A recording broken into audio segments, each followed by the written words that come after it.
I am very alarmed tonight at the escalation in the tactics and the words of the Ottawa police, especially the Ottawa police chief. The remarks we heard this afternoon were frightening for any freedom-loving citizen. Quite frankly, they remind me of the Stasi in East Germany when they were floundering and flailing at their worst.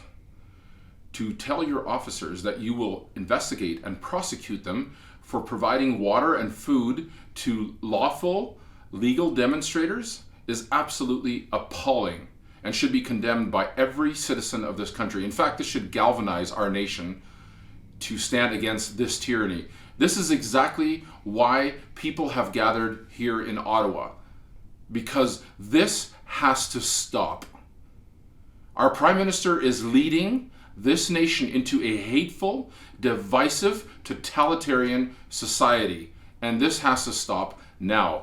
Mr. Police Chief, I call on you to retract those words or resign. What we're hearing from you is absolutely terrifying.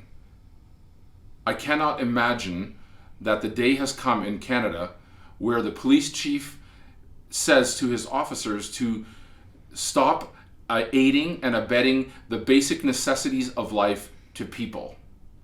Not only that, he threatened those that support or attend or somehow find themselves in the vicinity of this lawful and legal protest that is completely protected by our Charter of Rights and Freedoms in Canada, which is enshrined in our Constitution. And he's threatening people like us with searching our bank records, our license plates, facial recognition. Stalin much? Is this North Korea or is this Canada? This has to stop. And this is why there's an awakening across this nation that will not stop until this sort of regime is toppled by peaceful and lawful means. But we have to have a change in government and governance now. That's why I'm in Ottawa.